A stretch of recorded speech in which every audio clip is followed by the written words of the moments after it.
नमस्कार साथियों, स्वागत है आप सभी का अंकित इंस्पायर्स इंडिया पर। आज के सेशन में आप जानने वाले हैं एक ऐसे व्यक्ति की कहानी जो प्रोफेसर से भगवान तक की उपाधि प्राप्त कर लिया।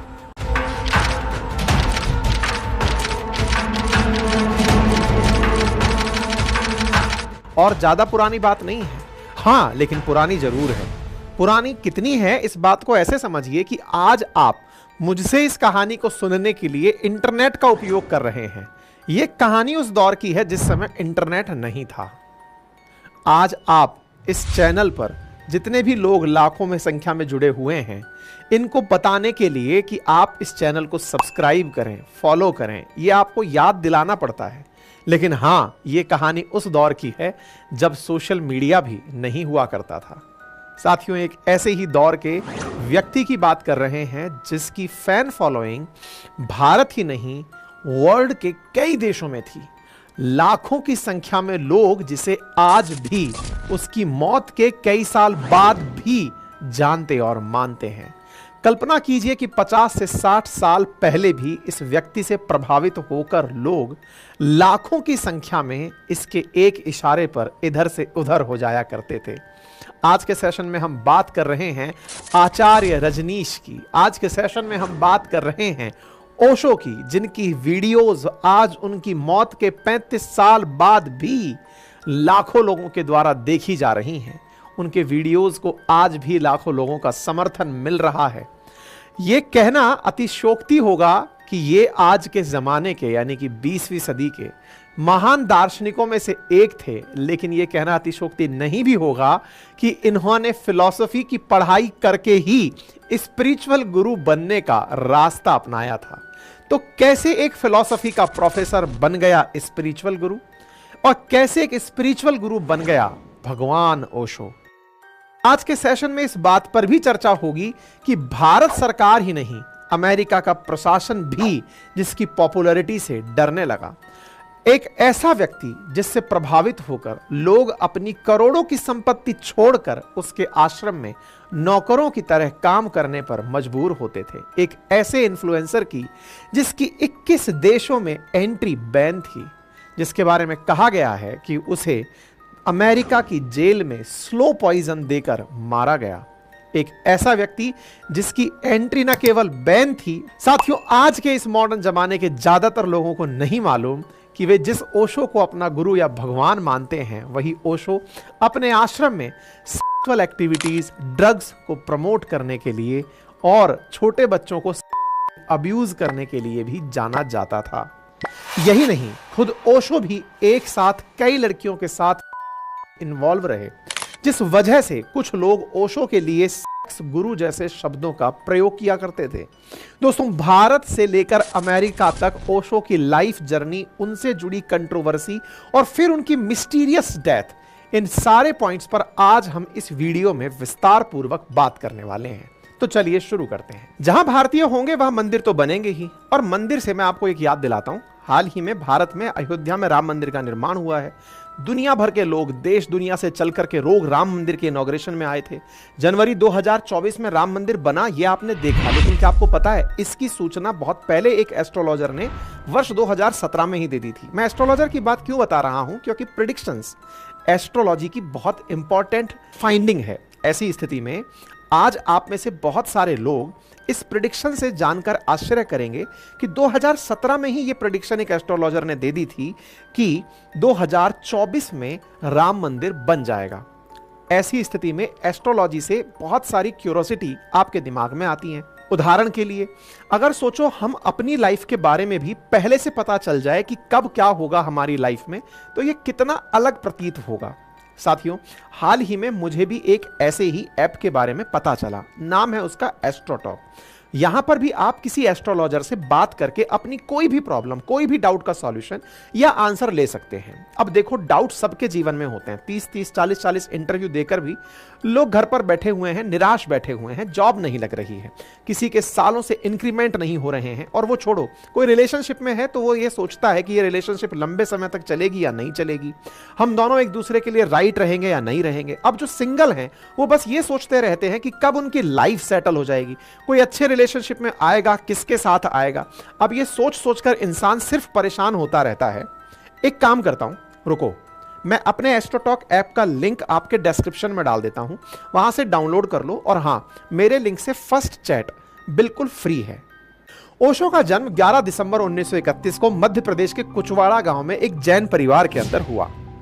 जन्म के वक्त ओशो का नाम चंद्र मोहन जैन था और उनके परिवार में लोग उन्हें प्यार से रजनीश कहकर बुलाया करते थे। बचपन से ही काफी तेज दिमाग के थे, क्यूरियस नेचर के पर्सन थे, तो रजनीश को नई चीजों के बारे में जानने की काफी ज्यादा इच्छा रहती थी।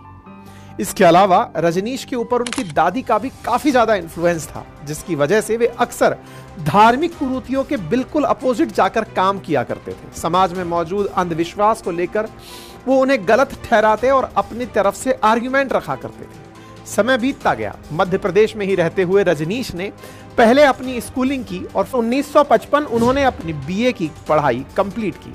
अब उनकी अपनी आत्मकथा को अगर सच माना जाए तो 21 साल की उम्र में ही रजनीश को आध्यात्मिक अनुभव हुए, जिसके बाद से उनका अपने जीवन और समाज के प्रति पूरा नजरिया ही बदल चुका था। लेकिन इन अनुभवों के बाद भी उन्होंने अपनी शिक्षा जारी रखी। आगे की पढ़ाई के लिए इन्होंने जबलपुर के हितकारिणी कॉलेज में एडमिशन लिया।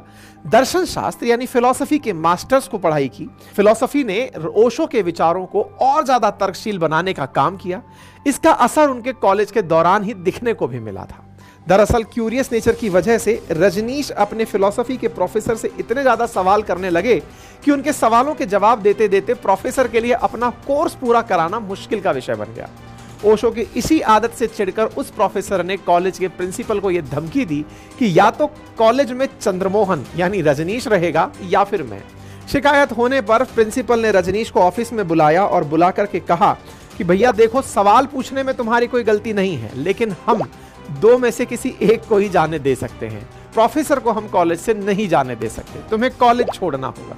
रजनीश को हितकारिणी कॉलेज छोड़ना पड़ा, लेकिन यह एक अच्छी बात भी थी क्योंकि हितकारिणी कॉलेज के प्रिंसिपल ने रजनीश को जबलपुर के डीएन कॉलेज में एडमिशन दिलवा दिया। यहां भी रजनीश के सवाल पूछना बंद नहीं हुए, लेकिन इस बार कॉलेज ने उन्हें निकाला नहीं और इस तरह कॉलेज की पढ़ाई खत्म करके साल 1957 में रजनीश ने अपने टीचिंग कैरियर की शुरुआत की। वर्ष बीता। साल 1960 में रजनीश को जबलपुर यूनिवर्सिटी में एज ए फिलॉसफी प्रोफेसर पढ़ाने का मौका मिला। साथियों, रजनीश को अपने समय का बेस्ट फिलॉसफी प्रोफेसर माना जाता था, लेकिन रजनीश को फिलॉसफी से ज्यादा स्पिरिचुअल गुरु बनने में इंटरेस्ट था और इसके पीछे सबसे बड़ी वजह थी रजनीश चाहते थे कि अपने थॉट्स को वो ज्यादा से ज्यादा लोगों तक पहुंचाएं, जिसके लिए वो कॉलेज में पढ़ाने के साथ साथ अलग अलग जगहों पर शिविर लगाया करते, लोगों से धार्मिक कुरीतियों और राजनीतिक मुद्दों पर खुलकर बात किया करते। लेकिन रजनीश की पॉपुलैरिटी का जंगल की आग की तरह फैलने का सबसे बड़ा कारण था सेक्सुअलिटी के ऊपर उनके बेबाक बयान। जहां आज भी हमारे देश में को लेकर खुलेआम बात करना बहुत असामान्य लगता है, वहीं ओशो इस काम को 60 के दशक में कर रहे थे, वे भी अपनी पब्लिक मीटिंग्स में, जिसका परिणाम यह हुआ कि उनके साथ कंट्रोवर्सीज होना शुरू हुई और इस बात से भी ओशो को फायदा हुआ क्योंकि उनकी कंट्रोवर्सीज ने उन्हें ज्यादा से ज्यादा लोगों के बीच में पहुंचने का काम किया। जैसे जैसे वो लोगों के बीच पॉपुलर होते चले गए, साल 1966 में उन्होंने टीचिंग का प्रोफेशन पूरी तरह छोड़कर स्पिरिचुअल गुरु बनने का रास्ता पकड़ लिया। यहां से शुरू होती है उनकी स्पिरिचुअल गुरु की जर्नी, जिसके बाद वे भारत के अलग अलग हिस्सों में घूमकर प्रवचन देने लगे और इस तरह लोग उन्हें आचार्य रजनीश के नाम से जानने लगे। साथियों, इन्हीं शिविर आयोजनों में ओशो की मुलाकात मुंबई में रहने वाली लक्ष्मी से हुई, कि सबसे पहली फॉलोअर बनी। ओशो ने उसका नाम बदलकर मां योग लक्ष्मी रख दिया। दरअसल नाम बदलने की इस प्रैक्टिस के पीछे ओशो का तर्क यह था कि जब कोई व्यक्ति अपने नाम को बदलेगा तभी उसे अपने पुराने जीवन से मुक्ति मिलेगी और वो सन्यास के रास्ते पर चल पाएगा।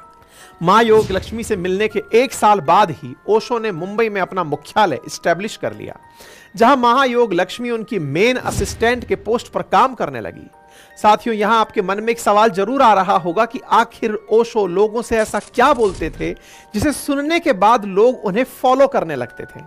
इसे समझने के लिए हमें साल 1970 में ओशो द्वारा शुरू किए गए नव संन्यास मूवमेंट को समझना होगा, जिसमें उन्होंने लोगों तक यह बात पहुंचाई कि एक सन्यासी बनने के लिए आपको ज्यादा कुछ छोड़ने की जरूरत नहीं है। आप लाइफ के सारे मजे लेते हुए भी एक सन्यासी बन सकते हैं। दोस्तों की भीड़ में से अलग उठकर कोई इंसान बिल्कुल ही अलग और यूनिक बात अगर बोलेगा तो लोगों के ऊपर इसका असर होना ही था। ओशो ने लोगों के सामने सन्यास का एक ऐसा आसान रूप रख दिया जिसे लोग बिना हिचकिचाए ओशो के मेथड के रूप में फॉलो करने लगे। अगर इसे और भी आसान भाषा में समझा जाए तो ओशो ने लोगों से कुछ ऐसा कहा कि अगर किसी चीज को पाने के लिए आपको 12 साल की मेहनत लग रही है तो आप गलत रास्ते पर चल रहे हो। आप मेरे सुझाए रास्ते पर चलो, आपको बिना मेहनत के 12 महीने में ही चीज मिल जाएगी जिसके लिए आप 12 साल तक की मेहनत कर रहे हो।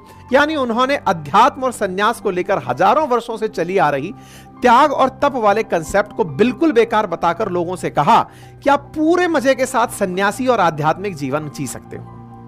फिर क्या था, आसान रास्ता भला किसको पसंद नहीं होता, जिसका नतीजा यह हुआ कि देखते ही देखते छोटे से लेकर बड़े लोग भी ओशो के फॉलोअर बन गए, जिनमें से एक बड़ा नाम था बॉलीवुड सेलिब्रिटी विनोद खन्ना का। ओशो का मानना था कि धर्म और राजनीति एक ही सिक्के के दो पहलू हैं, जिनका इकलौता उद्देश्य है लोगों को अपने कंट्रोल में रखना। ओशो अपने फॉलोअर्स को प्रवचन देते थे कि उन्हें पुरानी कुरीतियों वाले धर्म को फॉलो करने की बजाय अपनी लाइफ को खुलकर जीना चाहिए। साथियों, ओशो का यह नव संन्यास मूवमेंट सिर्फ भारत तक ही सीमित नहीं रहा। जैसे जैसे यह फेमस होता गया वैसे वैसे विदेशों से भारत आकर अंग्रेजों की जुड़ने की परंपरा शुरू हो गई। इन्हीं में से एक थी क्रिस्टीना वुल्फ, जिसे ओशो ने मां योग विवेक नाम दिया, जिसे आगे चलकर मां प्रेम निर्वाणों के नाम से भी जाना गया। मां प्रेम निर्वाणों ओशो की पर्सनल असिस्टेंट का काम करती थी। समय बीतता चला गया। साल 1972 आने तक ओशो इतने ज्यादा मशहूर हो चुके थे कि विदेशों से बहुत सारे लोग ओशो से मिलने आया करते थे और अब कुछ लोग आचार्य रजनीश को भगवान रजनीश कहकर भी पुकारने लगे थे। इसके अलावा भारत में भी ओशो के जो अमीर फॉलोअर्स थे वे ओशो को बेशुमार पैसा दान करते, जिसका यूज करके 1974 में ओशो ने मुंबई से शिफ्ट होकर पुणे के गोरेगांव पार्क में अपना परमानेंट आश्रम बनवा लिया। इस आश्रम में ओशो के अलावा 2,500 से 3,000 फॉलोअर्स भी रहा करते थे। यहां तक तो ओशो की लाइफ में सब ठीक चल रहा था। भले ही उनके साथ थोड़ा बहुत कंट्रोवर्सीज चल रही थी, लेकिन वह अपना काम बिना किसी रोक टोक के कर पा रहे थे। इस तरह से अगले 5 सालों के अंदर ओशो इतने ज्यादा पॉपुलर हो गए कि हर साल ऑलमोस्ट 30,000 विदेशी फॉलोअर्स ओशो से मिलने उनके आश्रम पुणे आने लगे। लेकिन फिर कुछ ऐसा हुआ जिसकी वजह से ओशो को भारत छोड़कर अमेरिका जाना पड़ा। कारण था 1969 में पब्लिश हुई उनकी एक किताब से समाधि। इस किताब के पब्लिश होते ही पूरे भारत में स्पिरिचुअल गुरु और हजारों की संख्या में आम जनता ओशो पर भड़क उठे। उनका आरोप था कि यह किताब अध्यात्म की आड़ में सिर्फ और सिर्फ को प्रमोट कर रही है। इसके साथ ही उसी टाइमलाइन में ओशो ने अपने आश्रम में एक थेरेपी की भी शुरुआत की जो अपने आप में यूनिक थी। दरअसल ओशो अपने आश्रम में थेरेपी देते थे, जिसमें थेरेपी ज्वाइन करने वाला फॉलोअर दुनिया और रिश्तों की परवाह किए बगैर किसी भी दूसरे फॉलोअर के साथ कर सकता था। जब भाई इतनी शानदार थेरेपी है कि आप पर कोई पाबंदी नहीं है, तो ज्यादा से ज्यादा फॉलोअर्स इस बात को सुनकर के ही जुड़ने लगे। इन्हीं फॉलोअर में से एक था जॉन एंड्रयू, जिसे ओशो ने अमितो का नाम दिया था। अमितो एक ब्रिटिश डॉक्टर था जो ओशो के कांटेक्ट में आने के बाद साल 1979 में ओशो के पर्सनल फिजिशियन बनकर उनके साथ ही रहने लगा था। अब ओशो की किताब और उनके आश्रम में चलने वाली एक्टिविटीज को ध्यान में रखते हुए उस समय की भारत सरकार ने ओशो को चेतावनी देना शुरू कर दिया। उस समय प्रधानमंत्री मोरारजी देसाई की सरकार हुआ करती थी। वो पहले से ही ओशो के विरोध में थे। किताब और थेरेपी वाले विवाद के बाद तो पूरा और मौका मिल गया कि ओशो पर कार्रवाई की जा सके, लेकिन कुछ खास हो नहीं सका। उल्टा इससे ओशो की पॉपुलैरिटी पर कोई फर्क भी नहीं पड़ा और हर साल उनके विदेशों से आने वाले फॉलोअर्स की संख्या और ज्यादा बढ़ने लगी। सरकार से बन रहे दबाव और आश्रम में बढ़ रही विदेशी लोगों की संख्या के कारण अब ओशो ने भारत से बाहर जाने का फैसला किया। ओशो चल दिए अमेरिका। तारीख पर गौर करिएगा, मई 1981 ओशो अमेरिका में सेटल होने के मकसद से अपने करीब 2500 फॉलोअर्स को लेकर भारत छोड़कर अमेरिका चले गए। अमेरिका में अपने शुरुआत के दिनों में ओशो ने न्यू जर्सी में रहते हुए अपने फॉलोअर्स के साथ, जो काफी अमीर थे, प्लानिंग शुरू की। प्लानिंग थी अपना ही एक नया शहर बसाने की, शहर जिसे रजनीशपुरम के नाम से जाना जाने वाला था। जी हां साथियों, अमेरिका के ओरेगन स्टेट में एक नया शहर बसाना शुरू हुआ जिसे नाम दिया गया रजनीशपुरम, सिटी ऑफ रजनीश।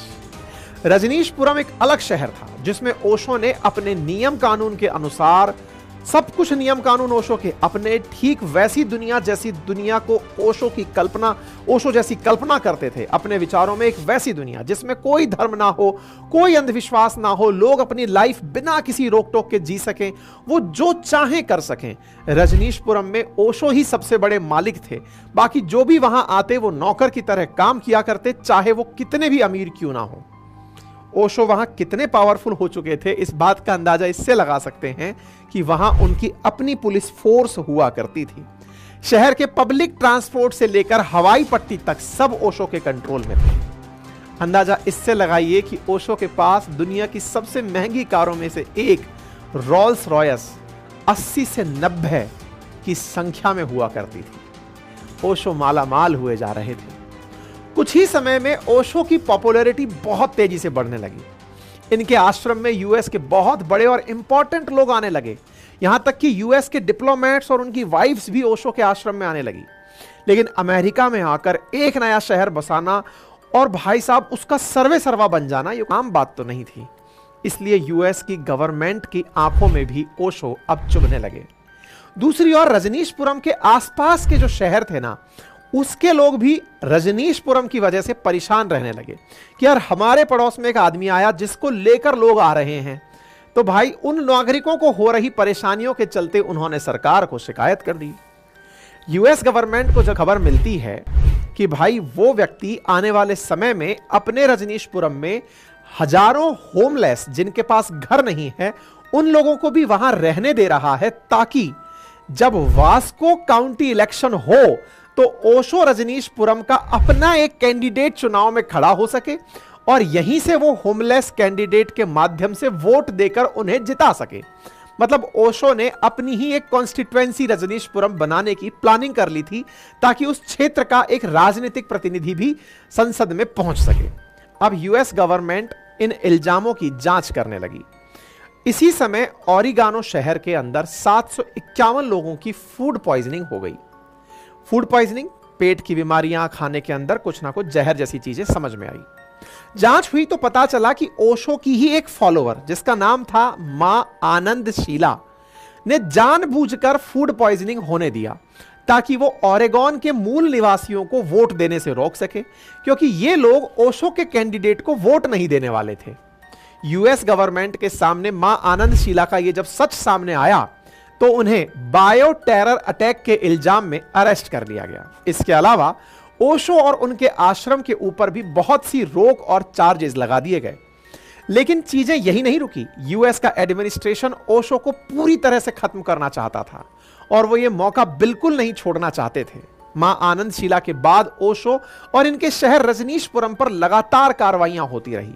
फिर लगभग 1 महीने बाद ओशो और उनके 7 फॉलोअर्स के ऊपर इमिग्रेशन फ्रॉड का चार्ज साबित कर दिया गया, यानी अब उन्हें सजा मिलने ही वाली थी। ओशो भी इस बात को जान चुके थे कि वो अरेस्ट होने वाले हैं। इससे बचने के लिए 28 अक्टूबर 1985 को प्राइवेट जेट से बरमूडा भागने की कोशिश की, लेकिन भागने से पहले ही ऑफिसर्स द्वारा इन्हें गिरफ्तार कर लिया गया।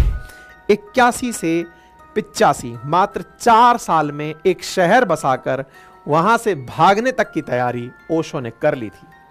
ओशो को सीधा जेल में डाल दिया गया। जेल में रहते हुए उन्होंने कई बार अपनी बेल की अर्जी लगाई, लेकिन उसका कोई भी फायदा नहीं हुआ। अर्जी बार बार खारिज होती रही।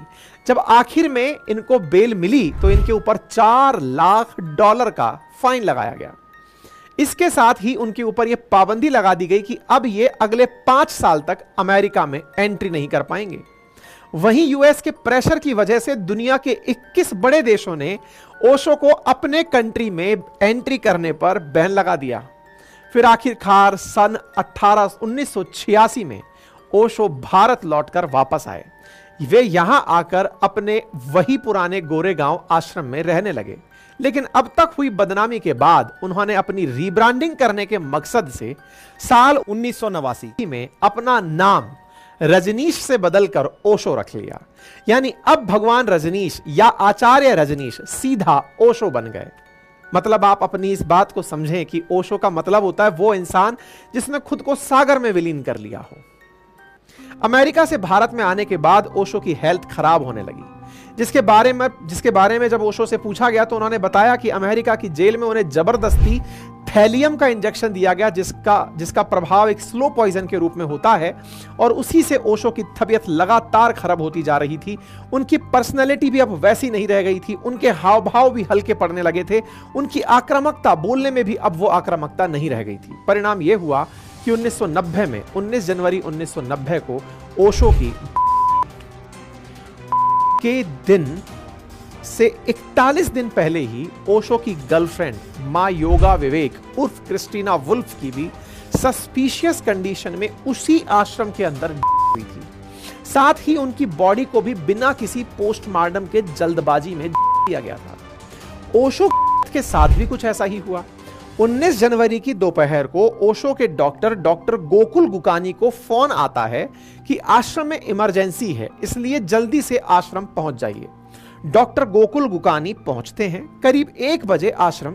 वहां पर अमृतो रोते हुए गोकुल से कहते हैं कि ओशो अपना शरीर छोड़े हैं, जिस पर गोकुल बोलते हैं कि ओशो को वो बचा लेंगे, उन्हें ओशो से मिलने दिया जाए।